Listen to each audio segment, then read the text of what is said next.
Hello दोस्तों, नमस्कार, जय हिंद, जय भारत। मैं आपके अपने परिवार एम एजुकेशन सपोरा आशा करता हूँ सभी लोग मस्त, शानदार और जिंदाबाद होंगे। दोस्तों, आज मैं आपको जो पढ़ाने जा रहा हूँ, जो इस सेशन में आप पढ़ेंगे, वो लूसेंट किंग सीरीज का फोर्थ चैप्टर है, मतलब फोर्थ पार्ट है। और इसमें मोस्टली आज आप अध्ययन करेंगे वो भारत का भौतिक स्वरूप के बारे में अध्ययन करेंगे। और हर एग्जाम में मित्र यहाँ से क्वेश्चन आपको देखने के लिए मिलेगा। क्या पढ़ेंगे आप भारत का भौतिक स्वरूप। एक बात आपसे कहूंगा, उत्तर प्रदेश में इस समय बहुत अच्छी वैकेंसी चल रही है पुलिस की, जिसमें 60,000 से अधिक ऊपर पद हैं। एसएससी जीडी में लगभग 25-26 हजार पद हैं। यदि आपने मन बना लिया है बिल्कुल अपने मन से, तो आपके आपके बॉडी पर 100% वर्दी होगी, ये मेरा वादा है। अगर आपने दिल से मन बना लिया है और अब अटूट मेहनत करते हैं कि हाँ, मुझे अपने माँ बाप के सामने वर्दी पहन के जाना है, उन्हें सलूट करना है इस तरीके से, तो ये सपना आपका जरूर पूरा होगा। बशर्ते यही है कि आप बिल्कुल जब तक एग्जाम ना हो तब तक अपने आप को बिल्कुल अंडरग्राउंड कर लीजिए, अटूट तरीके से मेहनत करिए। यह समय है आपका, वो समय है करो या मरो वाला। जिस तरीके से 8 अगस्त 1942 को महात्मा गांधी ने भारत छोड़ो आंदोलन के दौरान नारा दिया था, करो या मरो, वही बस आपका चांस चल रहा है, आपका समय वही चल रहा है। आशा करता हूं कि ये बातें आपके जेहन में जरूर बैठी होंगी जाकर के, और एक बार अपने परिवार को दिखा दीजिए कि हाँ, मैं भी कुछ कर सकता हूं, मैं भी कुछ कर सकता हूं। तो आइए मिलकर के अध्ययन करते हैं। मित्र, आपको मैं बताना चाहता हूं कि इस चैनल पर मैं जीएस के सारे विषय बिल्कुल फ्री पढ़ाऊंगा। बिल्कुल उत्तर प्रदेश पुलिस वाले सुन लीजिए, आप भावी पुलिसकर्मी हो, भावी पुलिसकर्मी सुन लीजिए, इस चैनल पर मैं जीएस के ऑल सब्जेक्ट फ्री पढ़ाऊंगा। इसमें उत्तर प्रदेश स्पेशल भी आप पढ़ेंगे। और मैं दावे के साथ कह सकता हूं कि आपका जो एग्जाम होगा, वो उसमें जो क्वेश्चन आएंगे वो आपको इन्हीं सेशन में जाकर मिलेंगे, ये मेरा वादा भी है। इसलिए सेशन को सबसे पहले सब्सक्राइब कर लीजिए, घंटा बजाकर ऑल पे सेलेक्ट कर लीजिए, ताकि नोटिफिकेशन आप तक सबसे पहले पहुंच सके। और दोस्तों के साथ शेयर कर दीजिए, कमेंट सेक्शन में जय हिंद जरूर लिख दीजिए।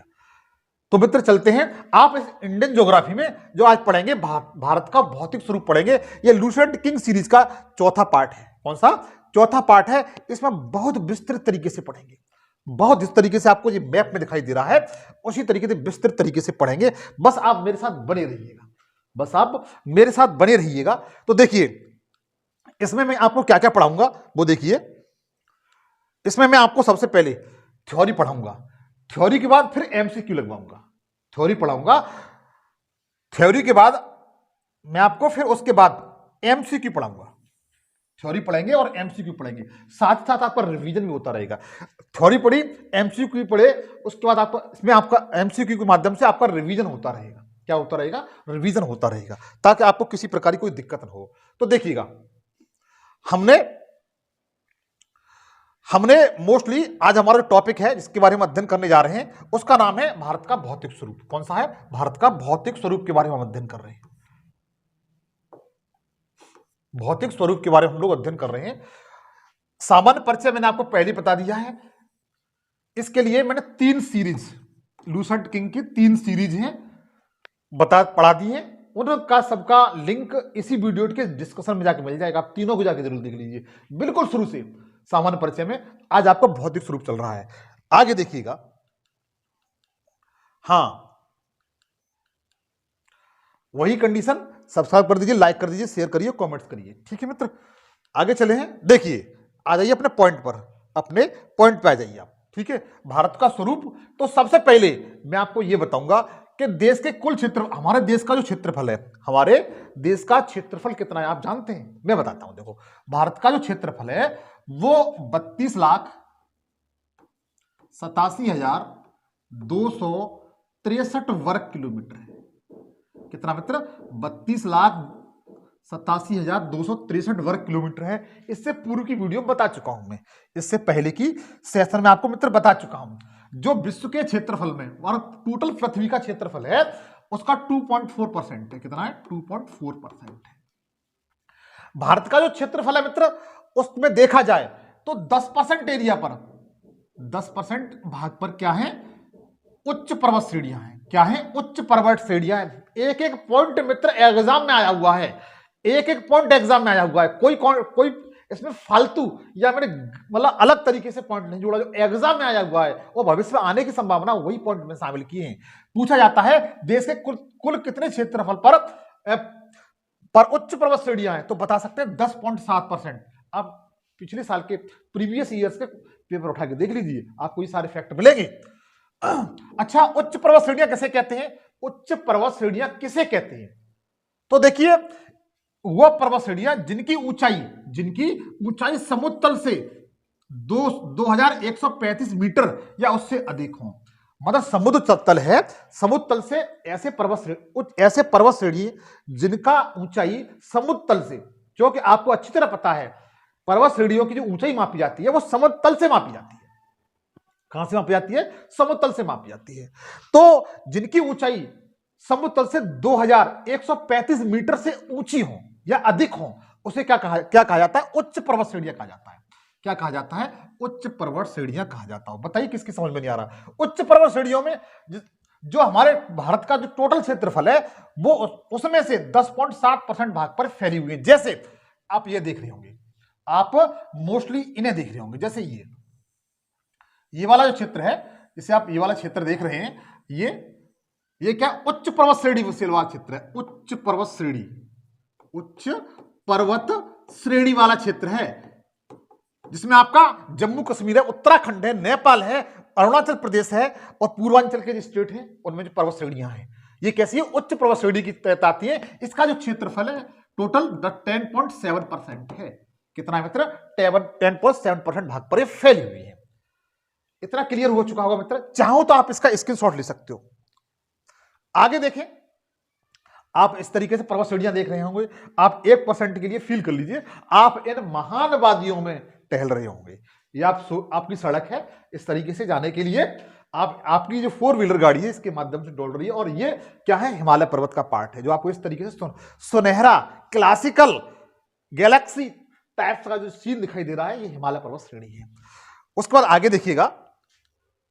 हाँ, इतना आपकी बात क्लियर हुई। उसके बाद देखिए, मैंने अभी आपको उच्च पर्वत श्रेणी बताई जिसकी ऊंचाई 2135 मीटर से ऊंची होती है, उन्हें उच्च पर्वत श्रेणी कहा जाता है। उसके बाद देखिए, जिन पर्वत श्रेणियों की ऊंचाई 305 मीटर से लेकर के 2135 मीटर की ऊंचाई के मध्य होती हैं, उन्हें पहाड़ियां कहते हैं। क्या कहते हैं? पहाड़ियां कहते हैं। बात समझ में आ रही होगी? अरे मेरे मित्र समझिए दोबारा, ऐसी पहाड़ियां जिनकी ऊंचाई 2135 मीटर से ऊंची है, उन्हें उच्च पर्वत श्रेणियां कहते हैं। वो आपको जस्ट मैप में आपको बताया था मैंने। उसके बाद ऐसी पहाड़ियां जिनकी ऊंचाई 305 मीटर से लेकर के 2135 मीटर के मध्य होती हैं, उन्हें पहाड़ियां कहा जाता है। क्या कहा जाता है? पहाड़ियां कहा जाता है, जो आपको चित्र में दिखाई दे रही है। भारत में बात की जाए तो वो कितने क्षेत्रफल में फैली थी? वो 10% पर 10.7% पर फैली हुई थी। लेकिन ये कितनी फैली हुई है? तो बता सकते हैं 18.6% भूभाग पर फैली हुई है। आशा करता हूं समझ में आ चुका होगा। ये दोनों पॉइंट समझ में आ चुके होंगे। दोनों पॉइंट आपके बिल्कुल समझ में आ चुके होंगे। उन्हें जो 10.7% पर थे उन्हें उच्च पर्वत श्रेणी कहा जाता था, और जो 18.6% भाग पर फैली हुई पहाड़ियां कहा जाता है। जैसे मान के चलिए, आपने देखा हो तमिलनाडु में जो पहाड़ियां हैं, ईस्टर्न घाट है, सतपुड़ा की पहाड़ियां हैं, विंध्याचल पर्वत श्रेणी है, नीलगिरी की पहाड़ियां हैं और सेवराई की पहाड़ियां हैं, अन्नामलाई की पहाड़ियां हैं। ये कैसी हैं? उच्च पहाड़ियां। ये पहाड़ियां हैं कैसी? मतलब पहाड़ियां हैं। इनका ये मोस्टली 18.6% क्षेत्रफल पर फैली हुई है। ये समझ में आ चुका। आगे देखिए, और 43% भूभाग पर विस्तृत मैदान है। मैदान की बात की जाए तो 43% भाग पर ये आपका जो मैदान है, मैदान कौन सा है मित्र? ये वाला भाग। 1 सेकंड, परेशान न मत होइए। मैदान कौन सा है? तो मैदान आप बता सकते हैं, ये वाला भाग है जो मैं येलो कलर से बता रहा हूं। येलो कलर से इस तरह बताऊंगा, ये वाला मैदान है। ये वाला क्या है मित्र? मैदान, जिसमें आपका उत्तर प्रदेश, बिहार, हरियाणा, पंजाब का कुछ क्षेत्र आ जाता है और छत्तीसगढ़, मध्य प्रदेश का कुछ क्षेत्र आता है। ये क्या है? मैदान वाला क्षेत्र है। ये टोटल भूभाग है उसका 43% भाग पर फैला हुआ है। कितने पर? 43% भूभाग पर फैला हुआ है। तो 3 पॉइंट आपके क्लियर हुए। उच्च पर्वत श्रेणी, पहाड़ियां और उत्तर भारत का विशाल मैदान। तीनों पॉइंट क्लियर हुए। इनकी जो ऊंचाई मैंने आपको बताई थी, इनकी मैंने ऊंचाई बताई थी सबकी, जैसे उच्च पर्वत श्रेणी की ये पॉइंट 10.7% पर फैला हुआ है, और जो पहाड़ियां हैं वो 18.6% एरिया पर फैली हुई है, जो विशाल मैदान है वो 43% एरिया पर फैला हुआ है। ये तीन फैक्ट आपको क्लियर हुए।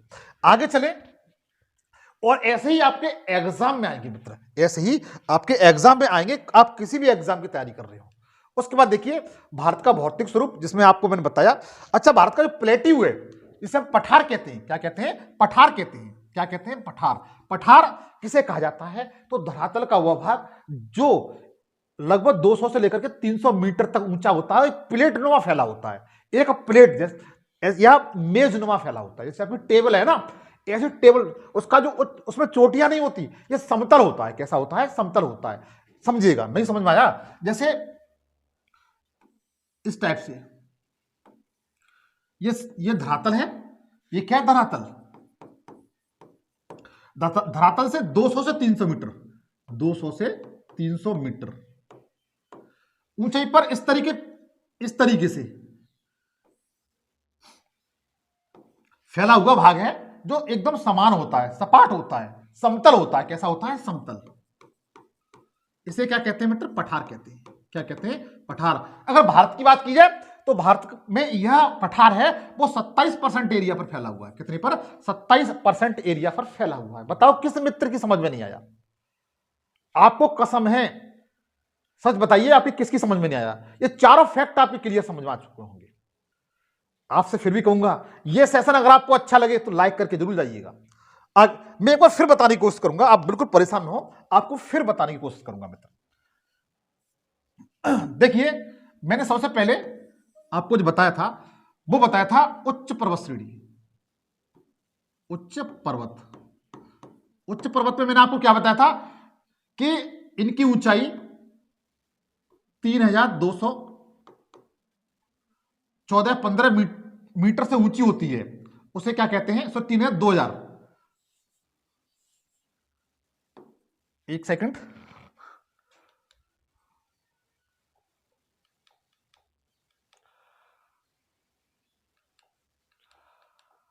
हाँ, तो देखिए, मैं एक बार समझाने की फिर कोशिश करूंगा। यहां पर एक बार जो मैंने आपको पढ़ाया है उसको बताने की कोशिश जरूर करूंगा मैं, ठीक है? नंबर 1 पर देखिए, उच्च पर्वत श्रेणी।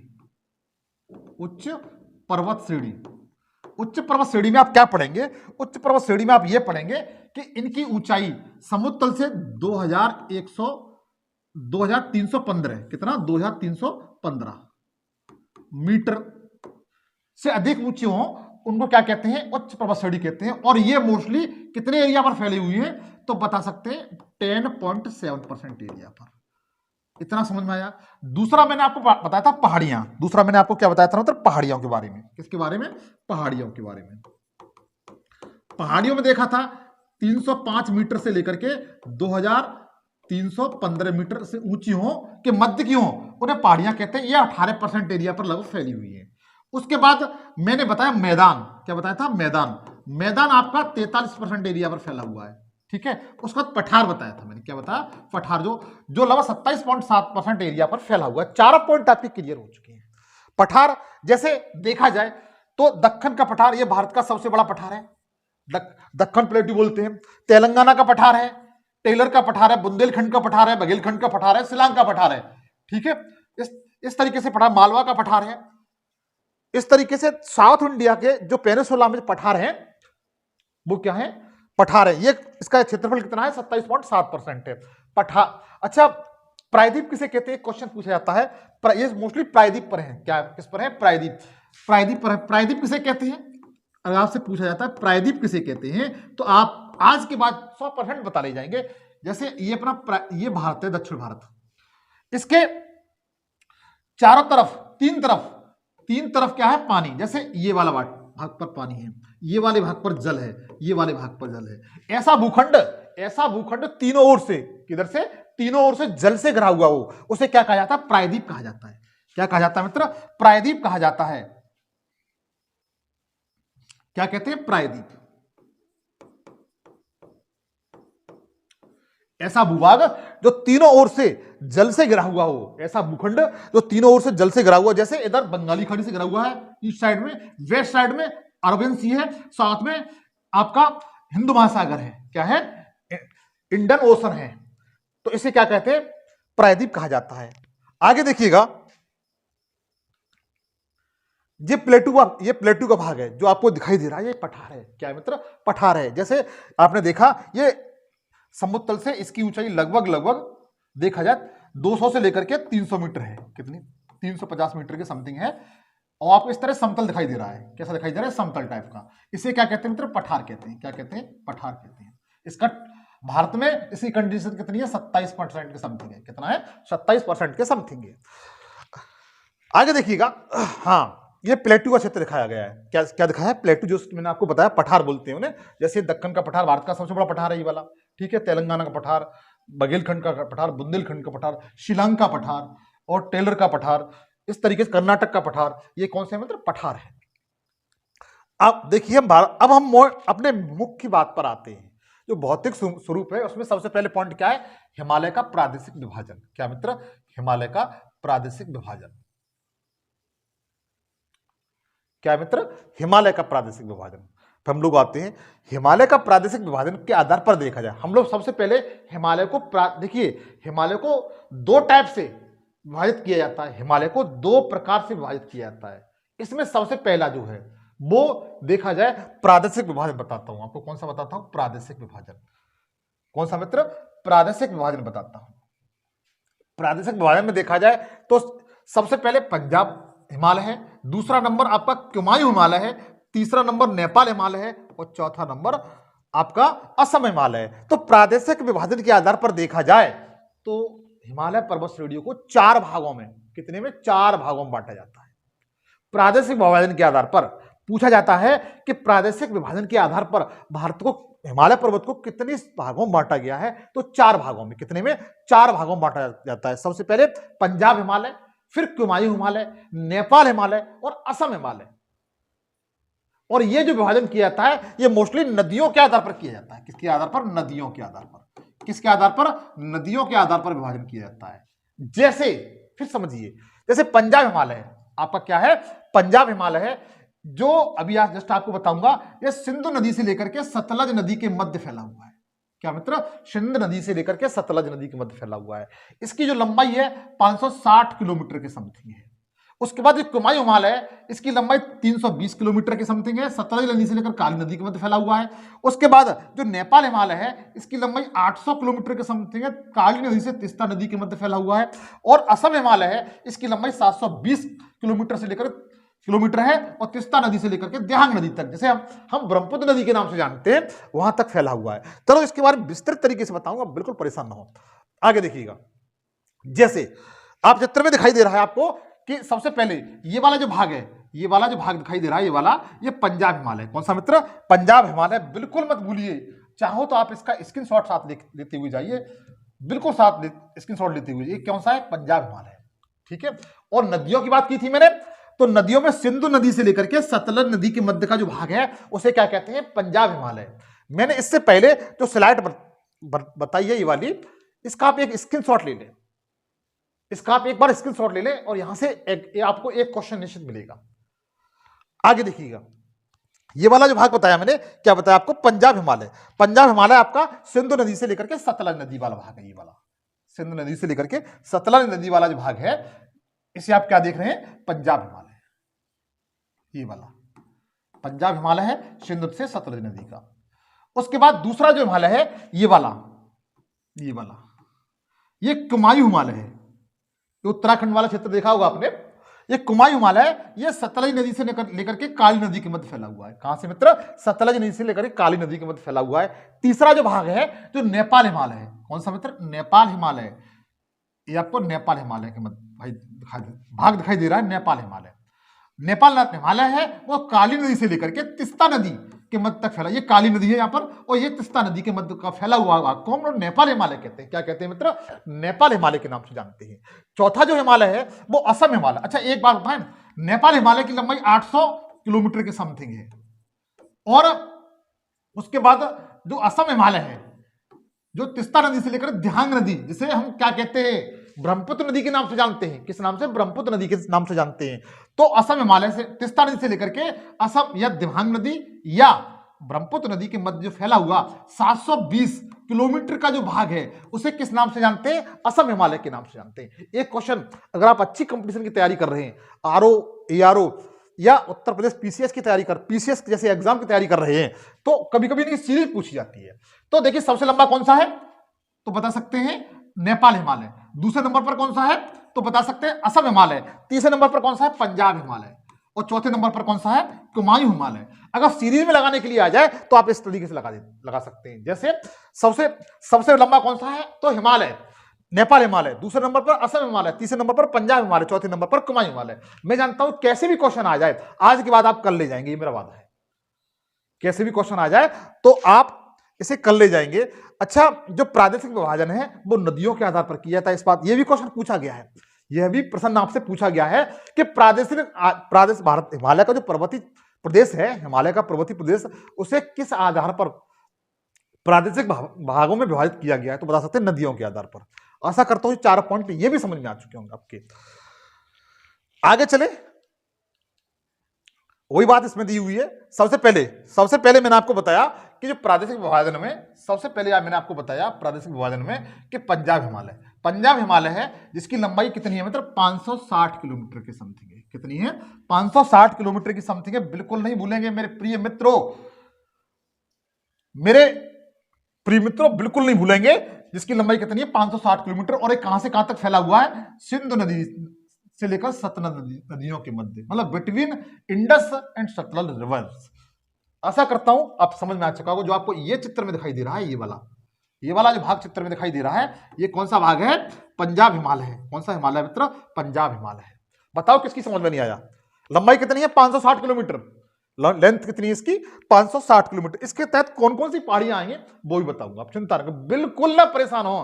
पंजाब हिमालय के तहत कौन कौन सी पर्वत श्रेणियों को शामिल किया जाता है वो भी आपको देखने के लिए मिलेगी। उसके बाद आगे देखिए, दूसरा है आपका कुमायूं हिमालय। दूसरा कौन सा है मित्र? कुमायूं हिमालय आपका ये वाला क्षेत्र है जो सतलज नदी से लेकर काली नदी के मध्य फैला हुआ है। इसकी लेंथ कितनी है? 320 किलोमीटर। कितनी है? 320 किलोमीटर। सतलज नदी से लेकर के काली नदी के मध्य फैला हुआ भाग को हम क्या कहते हैं? कुमायूं हिमालय कहते हैं। जो आपका उत्तराखंड वाला क्षेत्र आता है वो कुमायूं हिमालय के तहत, उत्तराखंड में जो पहाड़ियां आती हैं वो मोस्टली कुमायूं हिमालय के तहत आती है। इनकी लंबाई 320 किलोमीटर के समथिंग है। आगे चले हम लोग, आगे है अपनी नेपाल हिमालय।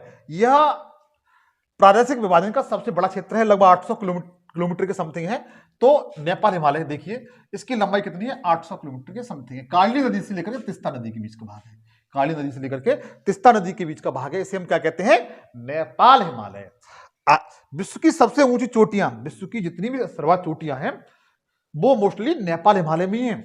विश्व की सबसे ऊंची चोटियां हैं। क्वेश्चन पूछा जाता है कि माउंट एवरेस्ट विश्व की सबसे ऊंची चोटी है, वो किस जोन में, प्रादेशिक क्षेत्र में फैली हुई है? तो बता सकते हैं नेपाल हिमालय में।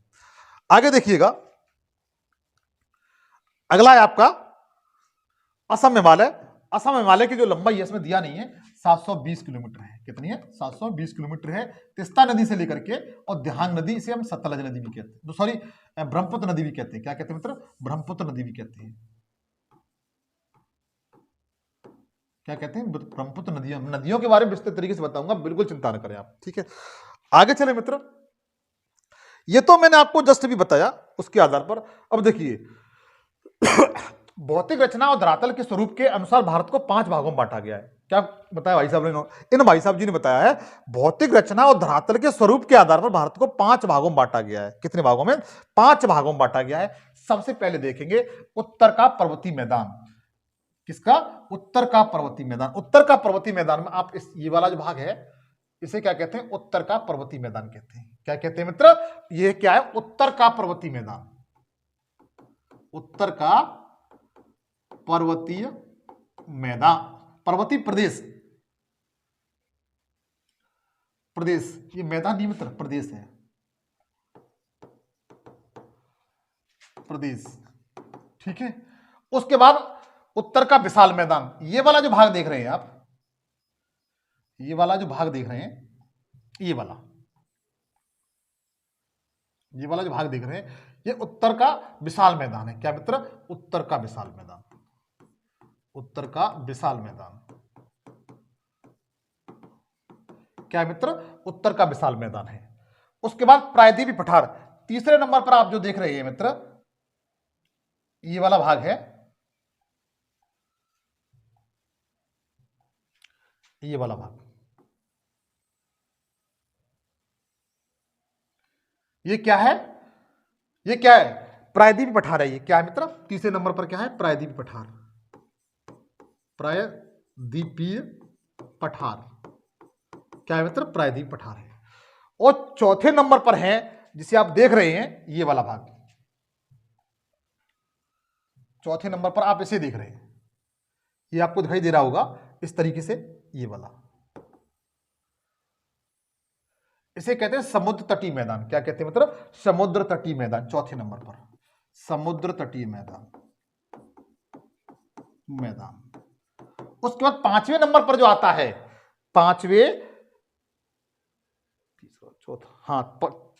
पांचवें नंबर पर आता है, वो मोस्टली जो पश्चिम में, भारत के पश्चिम में जो डेजर्ट क्षेत्र है, कौन सा? डेजर्ट, मरुस्थल प्रदेश। कौन सा? मरुस्थलीय प्रदेश, मरुस्थलीय प्रदेश, या इसके साथ साथ द्वीप समूह भी जोड़ देते हैं, द्वीप समूह भी इसमें जोड़ते हैं।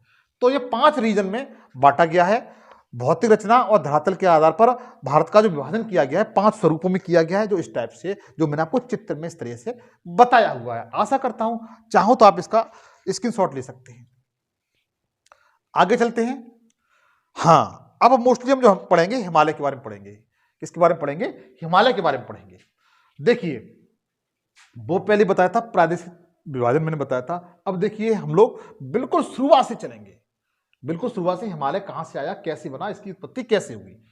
ठीक है, तो भूवैज्ञानिकों के मतानुसार जहां आज हिमालय पहाड़ है, वहां पर पहले क्या था? टैथिस सागर था। क्या था? टैथिस सागर था। जहां पर आज आप हिमालय देख रहे हैं, उस समय पहले क्या था मित्र? टैथिस सागर था। पूछा जाता है हिमालय से पूर्व उस स्थान पर क्या था, तो बता सकते हैं टैथिस सागर। और हिमालय का जो निर्माण हुआ है वो टैथिस सागर के अवसादों द्वारा हुआ है। किसके द्वारा? टैथिस सागर के अवसाद द्वारा हुआ। यहां पर थोड़ा समझाने की कोशिश करूंगा कि हुआ ऐसा था कि जैसे 2 प्लेटें थी, एक इंडियन प्लेट थी, एक यूरेशियन प्लेट थी, 2 भारी प्लेट थी। यूरेशियन प्लेट भारी थी, इंडियन प्लेट हल्की थी। ऐसा हुआ कि जो भारतीय प्लेट थी वो यूरेशियन प्लेट से इस तरीके से आके टकरा गई। क्या कर गई? इस तरीके से आके टकरा गई। इस तरीके से जब टकराएंगी तो कुछ न कुछ रिएक्शन होता है, ये आप अच्छी तरह जानते हैं। जब 2 चीजें टकराती हैं आपस में तो रिएक्शन होता है। इनमें रिएक्शन हुआ, जो हल्की प्लेट थी अपनी इंडियन प्लेट, वो नीचे दसती चली गई इस तरीके से, और जो भारी प्लेट थी वो इस तरह ऊपर उठती चली गई, जिससे हिमालय पर्वत का निर्माण हुआ। यह प्रक्रिया आज भी जारी है। ये जो प्रक्रिया है मैंने आपको बताई, इसे प्लेट टेक्टोनिक सिद्धांत कहते हैं। क्या कहते हैं? प्लेट टेक्टोनिक सिद्धांत, प्लेट विवर्तनिकी सिद्धांत इसे कहा जाता है। ठीक है, ये पूछा जाता है कि हिमालय का निर्माण किस सिद्धांत द्वारा बताया गया है, तो प्लेट टेक्टोनिक सिद्धांत द्वारा बताया गया है। इस तरीके से आपके हिमालय पर्वत का निर्माण हुआ, और यह प्रक्रिया आज भी जारी है। इसलिए हिमालय पर्वत को दुनिया का योंगेस्ट पर्वत भी कहा जाता है। कैसे कहा जाता? क्या कहा जाता है? योंगेस्ट, जवान या युवा पर्वत श्रेणी कहा जाता है। आशा करता हूं ये बातें समझ में आ चुकी होंगी। इसलिए इसे क्या कहा जाता है? योंगेस्ट पर्वत श्रेणी कहा जाता है, फोल्डर माउंटेन कहा जाता है। बताइए किसकी समझ में नहीं आया? हाँ, देखिएगा, जैसे हमारा ये भारत, जो मैंने अभी प्लेट टेक्टोनिक थ्योरी बताई थी, प्लेट विवर्तनिकी सिद्धांत बताया था, उसमें क्या है मित्र? इसमें यह है कि जैसे ये अपना भारत था, पहले क्या था? ये भारत था। ये मित्र क्या था? भारत था अपना। आपको चित्र में दिखाई दे रहा है, ये भारत है। जैसे प्रायद्वीप भारत, ये मोस्टली पहले गोंडवाना का भाग था। अब आप कहीं गोंडवाना क्या है, अंगारालैंड क्या है, तो मित्र मेरी प्लेलिस्ट में जाइए, ये आपको सारे वीडियो उसमें जाकर मिल जाएंगे। अंगारालैंड क्या है, गोंडवाना क्या है, वो आपको सब इसमें जाकर मिल जाएंगे। ये भारत था, ये गोंडवाना का भाग था। ये पूछा जाता है किसका भाग था? गोंडवाना का भाग था। हुआ ऐसा, और ये टैथिस सागर था। क्या था मित्र? टैथिस सागर था। ये लिखा हुआ टैथिस सी। ये इस तरीके से बढ़ करके यहां पर आकर टकरा गया। ये भारत है, यहां पर आकर टकरा गया, और यहां टकराया, और टैथिस सागर था। इसमें जो अवसाद थे, क्या थे? अवसाद थे। उससे हिमालय पर्वत का इस तरीके से निर्माण हो गया। क्या हो गया, हिमालय पर्वत का इस तरीके से इसमें निर्माण हो गया, टकराने से क्या हुआ, हिमालय पर्वत का इस तरह निर्माण हुआ। इसे सिद्धांत को क्या कहा जाता है, प्लेट टेक्टोनिक सिद्धांत या प्लेट विवर्तनिकी सिद्धांत कहा जाता है इसे। इस तरीके से आपके हिमालय का निर्माण हुआ है। आगे देखिएगा, वही है हिमालय की उत्पत्ति के संबंध में आधुनिक सिद्धांत प्लेट विवर्तनिकी सिद्धांत से प्लेट टेक्टोनिक सिद्धांत कहते हैं। क्वेश्चन आए तो आप बता सकते हैं। हाँ, जैसे मैंने तो बताया था कि एक इंडियन प्लेट थी, जैसे ये इंडियन प्लेट है, समझिए ये वाली, ये आपकी कौन सी प्लेट है, इंडियन प्लेट है, ये वाली इंडियन प्लेट है, ये इस तरीके से मूव कर रही है। और ये हल्की प्लेट है इंडियन प्लेट, और ये दूसरी वाली है, ये वाली, ये यूरेशियाई प्लेट है। कौन सी है, ये इसे एशियाई प्लेट बोलते हैं या यूरेशियाई प्लेट, यूरेशियाई प्लेट। इस तरीके से दोनों प्लेट टकराती हैं और इस तरीके से एक हिमालय पर्वत श्रेणी का निर्माण होता जाता है। वलित पर्वत का निर्माण होता है, किसे कहते हैं, वलित पर्वत, वलित पर्वत का निर्माण होता है, या योंगेस्ट पैलेस, योंगेस्ट माउंटेन का निर्माण होता है।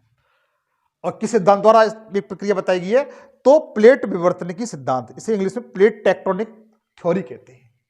आगे चलें। अच्छा, आपके मन में एक बात और आ रही होगी कि ये सर बार बार चिल्ला रहे प्लेट टेक्टोनिक सिद्धांत, ये दिया किसने था? तो एक जर्मनी के, किसके मित्र, जर्मनी के, किसके, जर्मनी के भूवैज्ञानिक थे, जर्मनी के भूवैज्ञानिक, जिनका नाम था वैगनर। क्या नाम था, वैगनर। ये पूछा जाता है, ध्यान दीजिए, छोड़िए मत बिल्कुल भी, ये पूछा जाता है कि प्लेट टेक्टोनिक सिद्धांत किसने दिया, तो जर्मनी के भूवैज्ञानिक थे वैगनर, उनके द्वारा दिया गया है। किसके द्वारा, जर्मनी के भूवैज्ञानिक थे वैगनर, उनके द्वारा यह सिद्धांत दिया गया है। पूछा जाता है, आशा करता हूं बिल्कुल नहीं भूलेंगे। आगे चलें। हाँ, अब देखिए, हिमालय पर्वत की पर्वत श्रेणियां प्रायद्वीपीय पठार की और उत्तल एवं तिब्बत की और अवतल हैं। जैसे आपकी समझ में नहीं आया होगा, जैसे जो हिमालय पर्वत श्रेणियां जो प्रायद्वीपीय पठार की और उत्तर, इसमें यह कहा गया है कि दो बातें कही गई हैं। जो बलित पर्वत है, बलित मतलब इस तरीके से, बलित का मतलब मित्र ये होता है इस तरीके से पर्वत श्रेणियां है, इस तरीके से। तो ये इस तरीके से अगर देखा जाए, ये जो है जैसे हिमालय, आपका ये हिमालय है, ये वाला भाग क्या है मित्र, हिमालय। इसके जो उत्तर में तिब्बत है, चीन है, इधर पहाड़ियां इस तरीके से है, इस तरीके से, इस तरीके से पहाड़ियां हैं, इस तरीके से पहाड़ियां हैं। मेरी बात समझ रहे होंगे ना। जब भारत में देखा जाए, भारत में किस तरीके से है, तो भारत में मित्र इस तरीके से है, भारत में किस तरीके से, इस तरीके से पहाड़ियां हैं।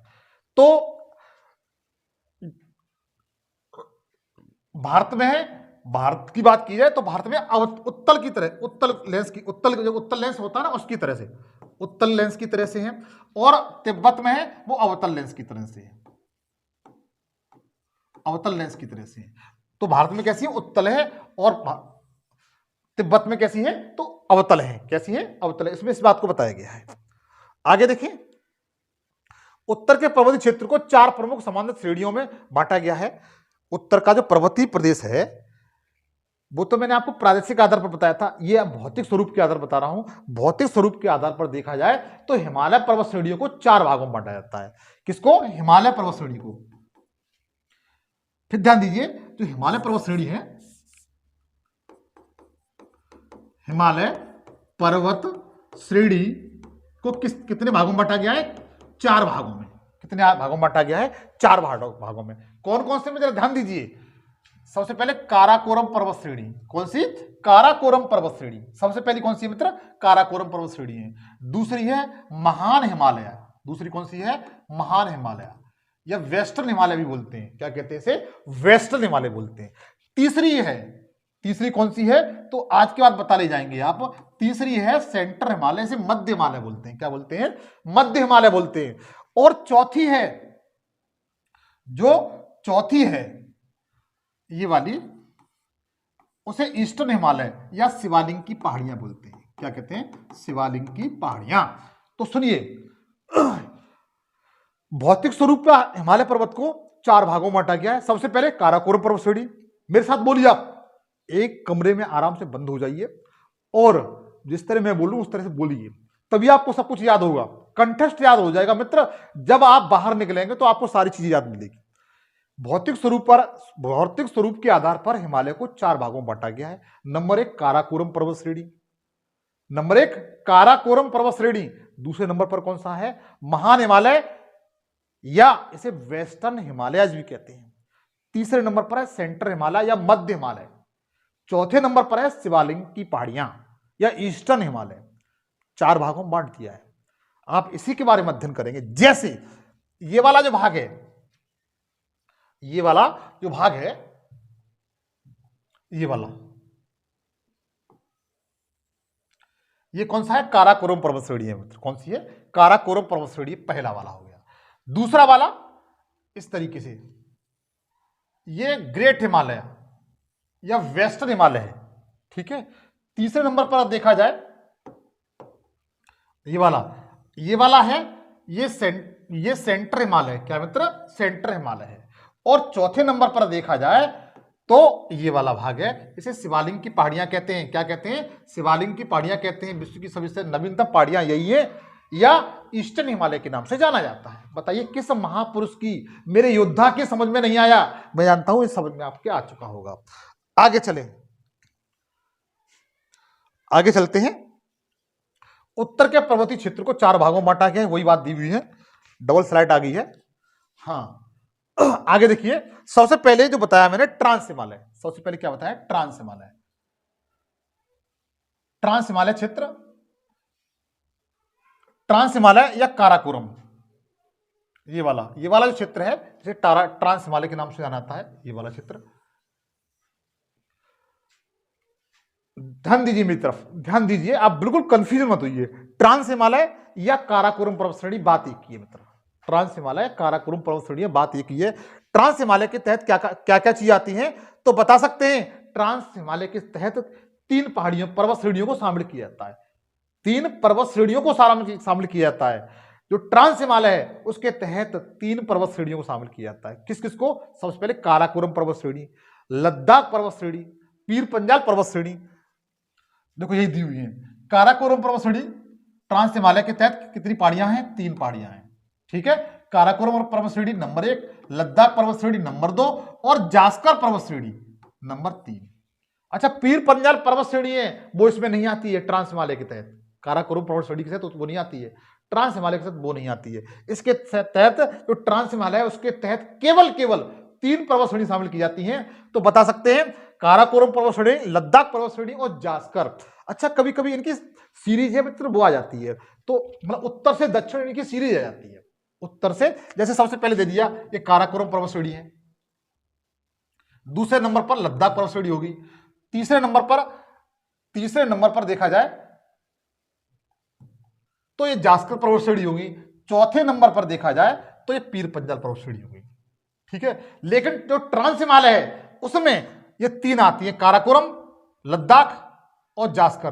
पीर पंजाल नहीं आती है, लेकिन कभी कभी इनकी सीरीज आ जाती है। तो उत्तर से दक्षिण, कौन सी? उत्तर से दक्षिण इनकी सीरीज पूछी जाती है। तो सबसे पहले उत्तर में कौन सा है? काराकोरम है। सबसे पहले उत्तर में कौन सी है मित्र? काराकोरम पर्वत श्रेणी है, काराकोरम। दूसरे नंबर पर लद्दाख है, यह सीरीज पूछी जाती है। तीसरे नंबर पर क्या है? जास्कर है। चौथे नंबर पर क्या है? तो पीर पंजाल है। क्या है? पीर पंजाल है। आईएएस जैसी परीक्षा में पूछा गया क्वेश्चन है ये। आईएएस जैसी परीक्षा, यूपीएससी जैसी परीक्षा में पूछा गया क्वेश्चन है मित्र। तो मैं बता रहा हूं, आप किसी भी एग्जाम की तैयारी कर रहे हो, ये सेशन आपके लिए बहुत महत्वपूर्ण साबित होगा। आगे चले। हाँ, तो वही बात, ट्रांस हिमालय में अगर देखा जाए, जिसके तहत एक काराकोरम पर्वत श्रेणी मैंने बताई थी, अगर पूछा जाए काराकोरम पर्वत श्रेणी की चोटी है उसका नाम क्या है? सबसे ऊंची चोटी है तो K2 है। कौन सी है? K2। अच्छा, आप सोचे K2, K1, K3, K4, ये नाम क्यों पड़ा? जब भारत का विभाजन हुआ था तो उनको जो श्रेणियां हैं उसे उसी के आधार पर बांटा गया था। के मतलब काराकोरम, और पहली श्रेणी हुई, जैसे समझिएगा, जैसे ये काराकोरम पर्वत श्रेणी है। अब इसका नाम कुछ नहीं है, इसका नाम काराकोरम पर्वत श्रेणी है। इसका नाम क्या है? काराकोरम पर्वत श्रेणी है। इसका K1 रख दिया, इसका K2 रख दिया, इसका K3 रख दिया, इसका K4 रख दिया, इसका K5 रख दिया, इस तरह रख दिया था। लेकिन जो K2 है इसे गॉडविन ऑस्टिन के नाम से जाना जाता है। किसके नाम से? गॉडविन ऑस्टिन के नाम से जाना जाता है। यह भारत की, मेरी भाषा समझना आप, भारत की सबसे ऊंची चोटी है, भारत में नहीं है, भारत की। या तो ये पाक ऑक्युपाइड कश्मीर में है, तो ये भारत की, हम लोग मोस्टली जो भारत सरकार के जो गृह मंत्रालय है उसका जो मैप है उसके अकॉर्डिंग चलते हैं हम लोग, उसी के अकॉर्डिंग पढ़ा रहा हूं। तो भारत की, भारत में नहीं, भारत की सबसे ऊंची चोटी कौन सी है? तो K2 है। इसे गॉडविन ऑस्टिन के नाम से भी जाना जाता है। इसकी जो K2 है विश्व की दूसरी सर्वोच्च ऊंची चोटी है, विश्व की दूसरी सबसे ऊंची चोटी है। पहली कौन सी है? Mount Everest. दूसरी कौन सी है? K2, जिसकी ऊंचाई कितनी है? 8611। कितनी है? 8611। क्या है मित्र? 8611 मीटर है। कितनी है? 8611 मीटर है। जब माउंट एवरेस्ट की ऊंचाई कितनी है? 8850 मीटर के समथिंग है, पहले 49 या 50 मीटर के समथिंग है। जब गॉडविन ऑस्टिन कितनी है? तो 8611 मीटर है। यह विश्व की दूसरी सबसे ऊंची चोटी है, विश्व की दूसरी सर्वोच्च ऊंची चोटी है, ये पूछा जाता है। और ये भारत की सबसे ऊंची चोटी है, भारत में नहीं, भारत की सबसे ऊंची चोटी है। अगर पूछा जाए तो भारत में सबसे ऊंची चोटी कौन सी है? तो कंचनजंगा लगाएंगे। कौन सी लगाएंगे? कंचनजंगा। लेकिन भारत की सबसे पूछा जाए, की और मैं को ध्यान रखना, की आप की शब्द आ जाए तो आप इसे लगाएंगे, अगर मैं आ जाए तो कंचनजंगा लगाएंगे। क्लियर हुआ? ये दोनों बात आप ध्यान रखेंगे और परीक्षा में पास होना चाहते हो तो ये बात आपकी समझ में आ चुकी होगी। आगे देखिए, ये K2 है मित्र। ये क्या है? K2 काराकोरम पर है। ये काराकोरम पर्वत श्रेणी है, ये वाली दिखाई गई है। ये इसकी सबसे ऊंची चोटी कौन सी है? रेड टाइप से दिखाई है। इसकी ऊंचाई कितनी बताई थी? 8611 मीटर के समथिंग। ये ट्रांस हिमालय का भाग है। किसका? ट्रांस हिमालय का भाग है। आगे समझ में आया? आगे इसमें दिया हुआ है कि K2 पर्वत श्रेणी है, स्थानीय रूप जो K2 पर्वत श्रेणी है उसे जो ट्रांस हिमालय में है, जो हमारे पास ऑक्युपाइड कश्मीर में है, इसे वहां पर स्थानीय भाषा में, लोकल लैंग्वेज में किस नाम से जाना जाता है? तो वो देख लीजिए। स्थानीय रूप से इसे जो K2 पर्वत श्रेणी है उसको दपसांग क्या कहते हैं? दपसांग, या चौगोरी क्या कहते हैं? चौगोरी। ये दोनों बात याद रखेंगे, दपसांग या चौगोरी। ये इंपोर्टेंट है। क्या है? इंपोर्टेंट। जो 8611 मीटर के समथिंग है। चपसांग या चौगोरी अगर पूछा जाता, सॉरी दपसांग, क्या दपसांग या चौगोरी क्या है? तो दपसांग या चौगोरी है वह काराकोरम पर्वत श्रेणी की सबसे ऊंची चोटी K2 का नाम है। आप इस तरीके से बताएंगे। आशा करता हूं सेशन समझ में आ रहा होगा। इसमें दिया हुआ है कि इसे K2 का प्रतीक दिया गया था क्योंकि यह काराकोरम श्रेणी में मापी गई दूसरी सबसे ऊंची चोटी, दूसरी चोटी है। उसके बाद मित्र ये मेरा सेशन था। इसके बाद आगे बताऊंगा। ये लूसेंट सीरीज का 4th सीरीज थी, जो लूसेंट किंग सीरीज का 5वां सेशन आपके सामने बहुत जल्द आएगा, उसकी चिंता न करें। जिस तरीके से मैंने ये उसे बताया उस तरीके से आगे बताऊंगा। एक बात और आपसे कहूंगा कि इससे पहले मैं 3 सीरीज और बना चुका हूं, उन वीडियो का लिंक इसी वीडियो के डिस्क्रिप्शन में जाके मिल जाएगा, उसे जाके जरूर देख लीजिएगा। ये सेशन आपके लिए बहुत महत्वपूर्ण है। इंडियन ज्योग्राफी का आप किसी भी एग्जाम की तैयारी कर रहे हो तो कोई क्वेश्चन बाहर नहीं जाएगा, ये मैं दिल से कह रहा हूं और मेरा वादा भी है मित्र। तो मेरा सेशन अगर आपको अच्छा लगा हो तो प्लीज चैनल को सब्सक्राइब जरूर करिए, घंटा बजाकर ऑल पे सेलेक्ट कर लीजिए, ताकि जो वीडियो बनाऊं वो आपका उनका नोटिफिकेशन आप तक सबसे पहले पहुंच सके। क्योंकि इस चैनल पर मैं ऑल सब्जेक्ट जीएस के विद यूपी स्पेशल के साथ, करंट अफेयर के साथ बिल्कुल फ्री पढ़ाता हूं। तहे दिल से धन्यवाद। जय हिंद, जय भारत।